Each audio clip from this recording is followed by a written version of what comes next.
Welcome back to Old School Sports and our Out of the Park Baseball 26 series Rescue the Rockies.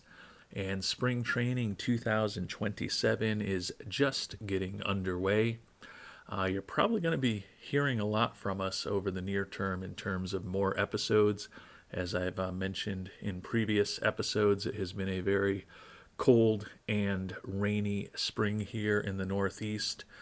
Does not seem to be changing this weekend. Hopefully, at some point, that will change, and I'll be able to be out and about and doing some different things, not necessarily as fun in some cases as playing massive amounts of out of the park baseball.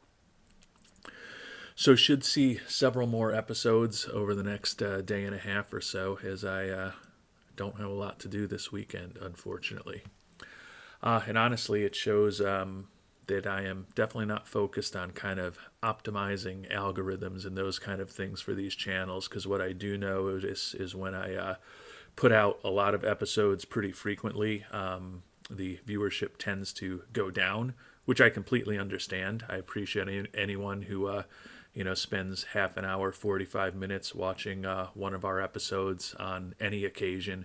And I know when I put out half an hour, 45 minutes of episodes 5-6 times over the course of a weekend, that can be a bit daunting for people to actually consume. So my viewership will probably go down, but that's not really the main focus. The main focus for me is continuing to play some OOTP and keep this story going.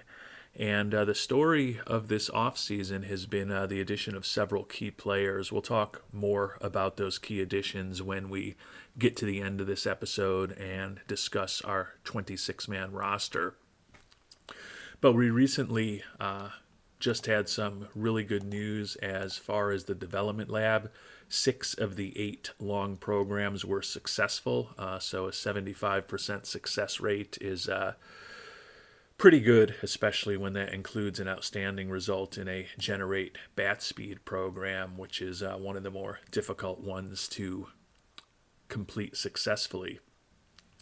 Admittedly, some of the magnitude of some of the improvements was quite modest, but I'm still not going to complain with 6 out of 8 programs being successful.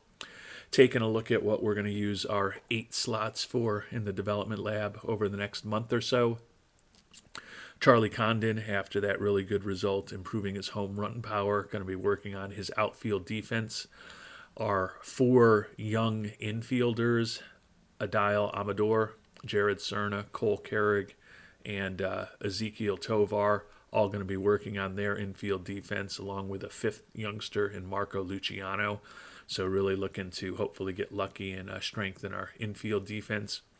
Drew Romo, after working on his plate discipline successfully, is going to work on his base stealing technique. And one of our new additions, Chandler Simpson, going to work on his bunting drills, given that he's got outstanding speed already.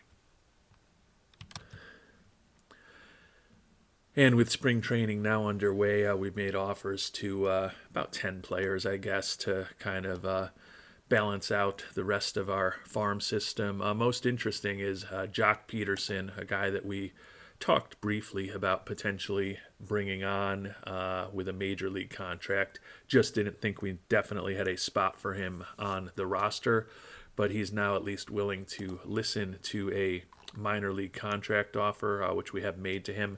Don't anticipate that we'll get all of these guys signed, but if we get a handful of these additional contract offers that we've made onto our team, and in some cases onto the spring training roster, feel like we should be in pretty good shape in the higher levels of our organization, and with a little bit of extra experience depth for this team if we have some significant injury issues this year. Hopefully none of those significant injury issues come up during spring training. The goal is to get through the next 4 to 5 weeks with opportunity to get the players into shape, get to know some of them better, have some of them get more versatile defensively by testing them at some new positions during spring training, And then, as we talked about earlier, hopefully also having some successful results in the development lab when all is said and done.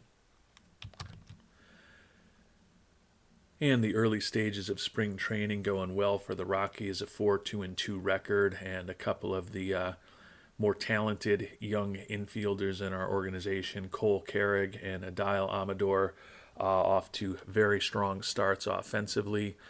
We are also dealing with the first material injury. Miguel Vargas going to be out with a strained PCL for 2 to 3 weeks. So he should be healthy for the regular season. But Vargas at this point, after a very disappointing first year and a half in Colorado, after we picked him up in a trade with the White Sox, is likely fighting for his baseball future in Colorado this spring training. Think he ultimately probably makes the 26-man roster as a platoon outfielder starting against left-handed pitching, but it's definitely not guaranteed, especially if we could get something for him in a trade. And I don't think we'll get too much for him in a trade, but if we can get the contract off the books without really having to do anything, and we've decided he's not going to be on the 26-man roster, that could be where we end up in a few weeks. Hopefully he'll be back and get a little more seasoning before we have to make that decision, though. And unfortunately, as we close in on the midway point of spring training, our development lab not going nearly as well as the longer sessions. 7 of the 8 players are frustrated. Only Drew Romo is on track with the relatively easy base stealing technique program that he is working on. Most of these programs are more difficult, although it's a little disappointing that Chandler Simpson is struggling so much with bunting drills. Would love to get a couple successful programs when all is said and done, but honestly, as long as people don't end up regressing in these shorter programs, it's not the end of the world. A lot of it is really just a lottery ticket and a roll of the dice when you're dealing with some of these more difficult programs, improving infield and outfield defense. Specifically, if we end up having 1 or 2 successful programs, and it certainly looks like CERN is not too far away from being on track, won't be able to complain too much as long as nobody really regresses. And we've made it to the end of spring training. Fortunately, no real injury issues. Vargas got back for the final week of spring training, so he'll get a relatively fair shake as far as making the roster or not. Only guy who's banged up is Gabriel Hughes, who's day-to-day with the flu, and he's a very questionable guy as to whether he'll make the roster this year, given some of the improvements that we made to our pitching staff. So time to start making the cuts. Ended up being a less successful, at least on the field, spring training than we had gotten off to with that start. 10-16-2 record ended up being the worst in the NL West after that pretty solid start that we had. Cole Carrig did end up near the top of the leaderboard, though, in homers, ribbies, and OPS. So that was good to see from him. He probably has clinched a spot on the 26-man roster, and certainly in the mix to end up starting for us somewhere in the infield. Most likely third base, but I guess there's a possibility of second base if we decided to move Bo Bichette over to third. Closing in on the end of the player development labs with just 3 days left. Unfortunately, it looks like only Drew Romo is on track for a successful program. Everybody else is pretty frustrated with the exception of Chandler Simpson and his bunting drills, the more difficult infield and outfield defense programs that we've had people working on this spring. And we're still working out all of our lineups, so don't grow too attached to the lineups here, which is really more just about getting guys into positions at this point, as we're trying to figure out the final cuts. But the final 2 cuts are going to be Alan Castro, Rule 5 pick that we picked up from the Marlins, 23-year-old, like the defense, like the speed. The bat is pretty marginal and just hard for us to justify using a 26-man roster spot on him. So we are going to release him back to the Marlins. And then Marco Luciano, minor league free agent signing from a year ago, spent most of year in AAA Albuquerque with us last year. And given that Luciano still has an option year left, that is where he is going to begin this season as well.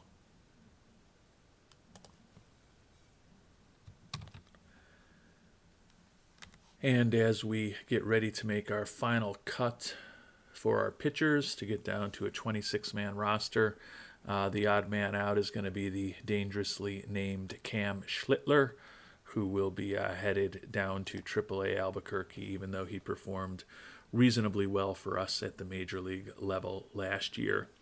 So that is going to leave us with a rotation headed by two new additions, the free agent signing Jesus Luzardo, followed by Dustin May, who we picked up in a trade with the Dodgers. Bobby Miller, Aaron Ashby, and Ryan Feltner will be back in the rotation this year as our 3, 4, and 5 starters. Braden Nett, who did start 15 games for us towards the end of last season, going to be in a long relief role to start the year. He'll be our emergency starting pitcher. Newcomer Drew Summers, left-hander, is going to be in a middle relief role, along with holdover Elvis Peguero. And then Victor Vodnik, who was up with us a couple of years ago, had a nice season in AAA last year, but with the ground ball tendency is going to give him an opportunity to see what he can do on the major league team coming out of spring training. The lefty and righty combo of guys named Gregory, Soto, and Santos will be in setup roles, along with Jaden Hill, our closer from last year, who's going to move into a setup role this year.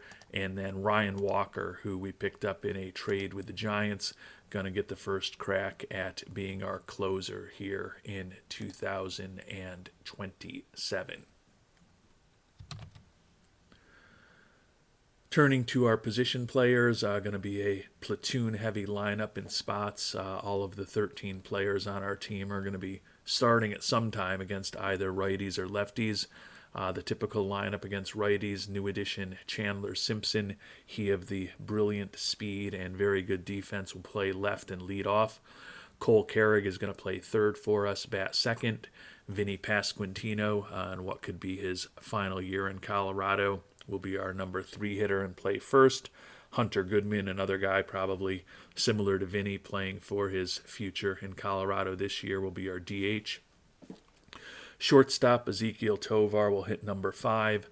The left-handed hitting outfielder Austin Wells, who's also our backup catcher, will hit 6th.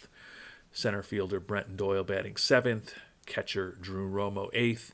And then Bo Bichette will drop down to the number 9 spot in the order with the addition of Chandler Simpson this year, and hopefully serve as a second leadoff guy as we get through the batting order. Against lefties, Bichette will still be at second, but will be leading off. Tovar moves up to the 2-hole. Jared Cerna will get some playing time. Rule 5 pick from a year ago is going to be our third baseman. Goodman still in the cleanup spot, still at DH. Miguel Vargas in the lineup is our number 5 hitter against lefties, playing in left field. Jordan Beck, also in a platoon role, will be playing against right field against left-handed pitching. Adail Amador, who's probably our number 1 utility infielder, will be starting only against left-handed pitching, even though he's 23 years old, playing first base against them. Brenton Doyle in center field and the number 8 hitter against lefties, and then Drew Romo back at catcher, the number 9 hitter against left-handed pitching. And we have made it to opening day. Owner Mr. Monfort expects us to be back in the playoffs, which may be a bit ambitious. Taking a look at the programs, as we unfortunately anticipated, 7 of the 8 programs result in no improvement, presumably going to have no noticeable changes for any of them. Catcher Drew Romo did improve his base stealing technique a little bit, obviously limited by his natural speed and the fact that he's beating himself up playing a catcher, but did have a successful program there. Before we finish off the episode, let's take a look at the preseason predictions. Over in the American League, the Orioles, who have been pretty uninspiring the first couple years of this playthrough, projected to be a 96-win team, best in the American League, and win the AL East. Red Sox also expected to have 90 wins. Twins expected to edge the Tigers in the Central, and the Rangers expected to be the only team with a winning record in the AL West. So it looks like the Yankees and the Rays in this simulation will be battling for that final wild card spot. A lot of familiar names with big seasons: Bobby Witt Jr., Gunnar Henderson, J. Rod, Vlad Guerrero Jr., and Aaron Judge among them. Garrett Crochet expected to have a pretty strong season on the mound, along with both Chris Sale and Max Fried of the Yankees. Over in the National League, I don't know how this is the case, but our Rockies are expected to win 95 games and to be the best team in the NL. So maybe the 86 wins last year wasn't a complete fluke, given that we are sitting here with 23rd budget and 25th payroll in baseball and a lot of excess money that we just really didn't spend this offseason. Didn't feel that we had made material enough improvements to potentially be the only 90-win team in the entire National League, but that's what the projection is, for better or worse. So certainly would hope that Mr. Monfort's goal of us just making it back to the playoffs is met this year. Over in the NL East, the Mets expected to win it with 87 wins, and the Reds expected to win the NL Central with 87 wins. Taking a look at the top offensive players, Mr. Ohtani projected to have 46 home runs and 108 ribbies. Juan Soto, a 405 on-base percentage for the Mets. Dustin May expected to have a really nice season for us his first year in Colorado on the mound, 15-7 with a 2.66 ERA. Boy, if he's able to put up a 2.66 ERA pitching half of his games in Colorado, I would be very excited about that come October time. But expectations are high for these Rockies for whatever reason, and we'll get the new season underway in our next episode. Until then, thanks so much for watching, and hope you have a great day.